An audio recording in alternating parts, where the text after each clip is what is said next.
On rêve tous de vivre une vie paisible, une vie en paix dans laquelle on est heureux, épanoui et que l'on accomplit les choses qui sont importantes pour nous. Mais malheureusement, lorsqu'on regarde la réalité en face, la vie n'est pas toujours tendre. On peut en recevoir quelques coups et de se retrouver par terre, et puis parfois certains se relèvent et puis d'autres restent ici allongés et à terre.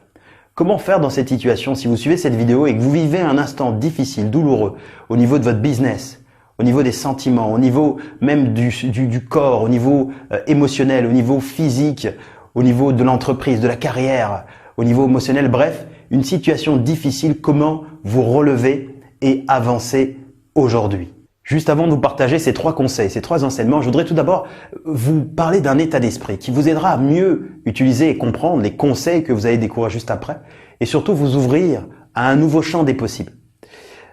Au milieu francophone, dans le monde francophone, bien souvent, sans généraliser ou stigmatiser, on a tendance à associer le mot échec ou le mot difficulté, douleur, comme quelque chose de vraiment très négatif. C'est-à-dire que lorsqu'il se passe quelque chose dans notre vie qui n'est pas bon, qui est négatif ou une situation dans laquelle on n'a pas réussi, on n'a pas atteint son objectif, on l'associe à une situation très mauvaise et une situation où notre image et notre estime de soi en prend un coup, on se sent affaibli après cette expérience.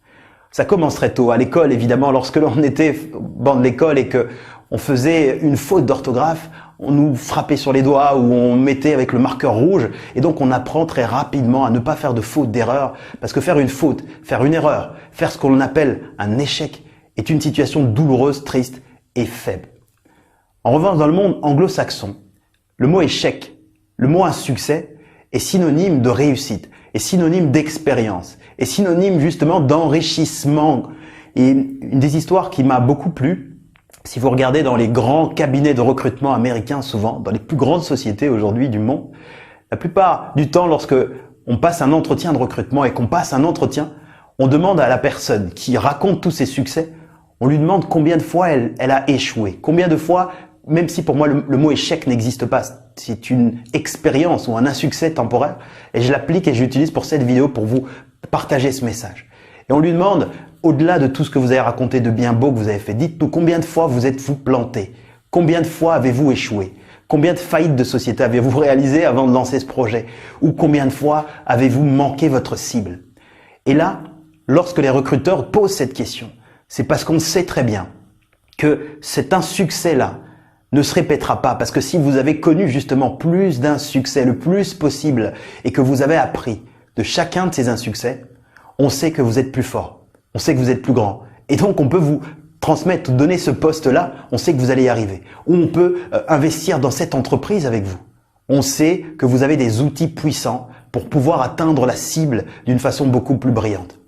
Ça me rappelle l'histoire d'Henry Ford, l'un des hommes les plus riches du monde de la première moitié du XXe siècle, qui racontait souvent, qui a inventé justement, vous voyez, cette lampe avec ce cylindre, quand on lui demandait son invention qui a fait fortune, avant de trouver sa formule, il a eu des insuccès temporaires plus de 9000 fois. C'est-à-dire plus de 9000 fois, il n'a pas trouvé la formule.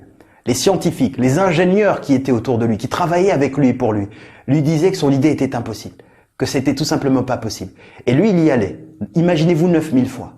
Et lorsqu'on lui a demandé, on lui a dit, mais comment avez-vous fait pour, après 9000 échecs, tenir bon et croire toujours que vous alliez y arriver? Il a dit, ben c'est très simple. C'est parce que je n'ai jamais échoué. J'ai juste appris des façons différentes de ne pas atteindre ma cible. Et les 9000 fois, c'était 9000 expériences différentes. Et je savais à chaque fois qu'il fallait que je fasse différemment. Et j'ai réussi à trouver cette fois-ci et j'ai fait fortune grâce à ça. Je voudrais donc vous partager, quand vous comprenez cet état d'esprit-là, monde francophone, anglophone, c'est de vous approprier. On ne prend pas tout ce qui est bien ou bon chez le voisin, mais là, prenez-le. Prenez-le, inspirez-vous de ça. Parce que ce que vous avez vécu dans le passé, c'est une perception. Voici maintenant les 3 conseils que vous allez pouvoir appliquer pour vous aider justement à vous relever d'une situation dite, et je dis bien dite, difficile. Le premier des conseils, il est simple, c'est de modifier votre perception. C'est la perception. En réalité, quand je dis en réalité ou en vérité, la réalité ou la vérité, elle appartient à qui? Ma réalité, ma vérité n'est pas forcément exactement la même que la vôtre, parce que vous avez une autre perception des choses, un autre cadre de référence.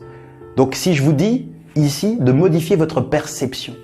Ce que vous estimez difficile pour vous, il est difficile parce que vous ressentez les émotions déplaisantes de la situation de difficulté.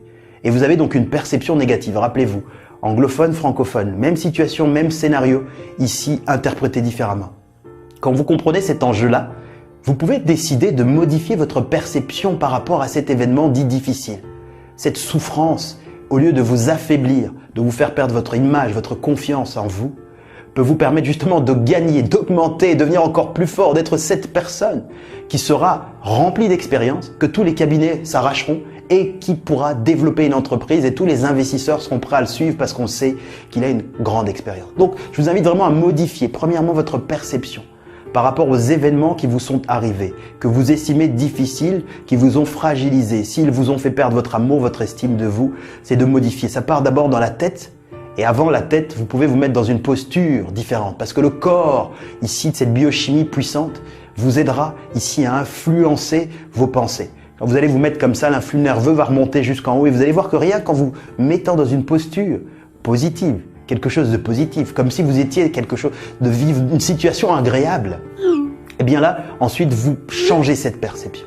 Vous allez voir que ça change beaucoup parce que déjà là, vous réalisez que waouh, je suis en réalité quelqu'un de chanceux. Premier élément. Ensuite, deuxième élément, c'est prenez le temps, maintenant que vous avez changé cette perception, de regarder tous les avantages que cette situation dite difficile vous a apporté. Imaginez un instant, vous trouviez la situation difficile, ce licenciement vous a mis à la porte de votre entreprise et vous sentiez très mal, une perception d'échec, faible estime, image. Mais regardez les avantages. Aujourd'hui, le temps que vous avez, cette opportunité que vous avez de lancer cette affaire, de lancer ce business, ce projet, de créer une nouvelle vie, de reprendre le dessin de votre vie, reprendre un crayon et d'avoir le temps de redessiner et de repartir avec toute cette expérience que vous avez emmagasinée. Je vous invite donc, c'est difficile à le faire lorsque l'on a les idées qui sont peu claires, lorsqu'on a le sentiment d'avoir échoué, d'avoir fait quelque chose de mauvais, de négatif, d'être le dernier de la classe. En revanche, si votre perception est différente et que vous êtes le premier de la classe, celui qui a le plus d'expérience, celui qui avait une situation tellement forte, qui pourrait transmettre cette situation à quelqu'un qui pourrait la vivre pour aider cette personne à ne plus la vivre à son tour. Et maintenant, prenez le temps d'appuyer sur pause sur cette vidéo et inscrivez tous les avantages que vous avez tirés. Je sais que ce sera difficile de pouvoir le noter la première fois, mais prenez le temps de le faire. Vous verrez qu'à la fin, vous vous sentirez tellement libéré, tellement mieux. Lorsque vous avez fait ce deuxième point, ce deuxième conseil, voici le troisième point. La gratitude. Sentez-vous reconnaissant. Et là, l'attention est très importante. Vous portiez votre attention sur ce qui ne fonctionnait pas, sur ce qui était mauvais. Et si maintenant, vous faites le temps de cette vidéo, vous changez votre viseur. Comme si là, il y a une caméra qui est face à moi, elle a un objectif vis-à-vis de moi, face à moi. Et si nous décidions de changer l'angle, on regarde à un autre endroit, on porte l'attention à un autre endroit, on verra une image différente. Ce sera plus moi qui sera à l'écran, mais ce sera une image différente. Ce sera peut-être la fenêtre ou la mer qui est juste là, ici, face à moi. Et faites la même chose. Portez maintenant ce viseur, cette attention sur votre vie actuelle, sur ce que vous avez, ce que vous êtes, ce que vous incarnez. Et prenez le temps de chercher tout ce qui est fort, qui est bien, qui est bon. Comme tout simplement, par exemple, le fait de vous être levé ce matin avec un sourire, ou pas peut-être, mais le fait déjà de vous être levé quand d'autres ne sont pas levés. Et regardez maintenant autour de vous ce que vous avez réussi à faire, à accomplir, ce que vous êtes. Et surtout, ne vous laissez pas diminuer par cette faiblesse d'image que vous aviez avant parce que vous aviez une mauvaise perception. Comme elle a changé cette perception, vous savez que vous avez énormément d'expérience.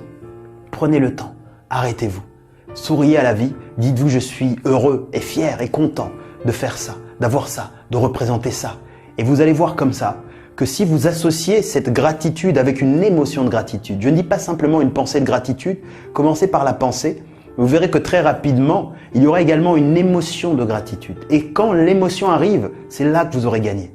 Parce que si l'émotion vient, quand l'émotion vous prend, automatiquement, ça va envoyer ici le message à la partie inconsciente de votre cerveau qui voulait vous bloquer, vous empêcher, vous faire croire qu'il y a du danger autour et qu'il faut se recroqueviller sur soi. Là, elle sentira qu'il y a une émotion positive qui vient de quelque part, de cette gratitude. Donc elle sentira qu'elle n'est pas en zone de danger, mais bel et bien en zone de sécurité, de plaisir. Et elle voudra comme ça, ensuite que vous retrouviez ce sentiment de plaisir. Et elle vous aidera, la partie inconsciente de votre cerveau qui est quand même maître de plus de 90% de vos actions, de ce que vous faites au final. Elle vous aidera à mettre en mouvement les choses qui sont importantes pour vous. Et c'est comme ça que vous vous relèverez de cette situation dite difficile, que vous voyiez comme difficile avant, mais maintenant, grâce à ce partage, en tout cas c'est ce que je fais comme vœu, vous saurez que c'est une situation qui était une situation où il y avait des avantages et il y a également une belle perception nouvelle.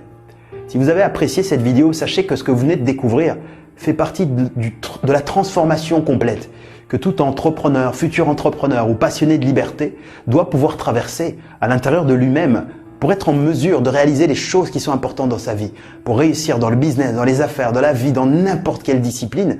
Et j'appelle ça le parcours de transformation ALEC de l'entrepreneur prospère. Il y a 4 phases dans lesquelles chaque personne passionnée traverse pour pouvoir atteindre ce niveau d'excellence, être libre dans le temps, libre dans les finances, libre géographiquement, libre émotionnellement à tous égards. Et j'ai créé pour vous ce que j'appelle ici le parcours transformation ALEC. C'est ce document qui résume plus de 15 années d'expérience personnelle, entrepreneuriale. Et ce document vous montre avec facilité et simplicité quels sont les éléments à pouvoir travailler et traiter.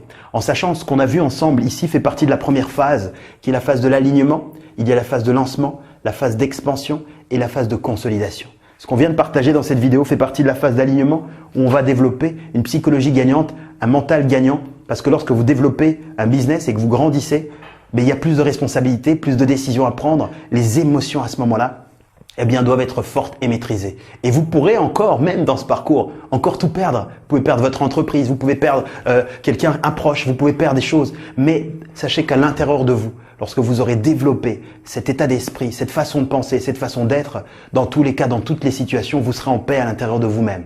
Ce ne seront plus les situations externes qui vont influencer, impacter votre comportement, vos émotions du jour. Vous aurez vos émotions parce que vous aurez choisi d'avoir ces émotions-là. C'est ce que je souhaite pour vous.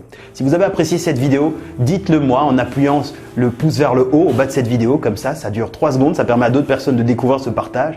Vous pouvez également vous abonner si ce n'est pas encore fait. Il y a le bouton rouge s'abonner qui est juste là. Et puis laissez-moi ici au bas de cette vidéo en commentaire quel est l'élément que vous avez trouvé le plus pertinent en suivant cette vidéo. J'aurai beaucoup de plaisir à vous lire, à échanger, à partager avec vous. Je vous envoie mes meilleurs vœux d'amitié,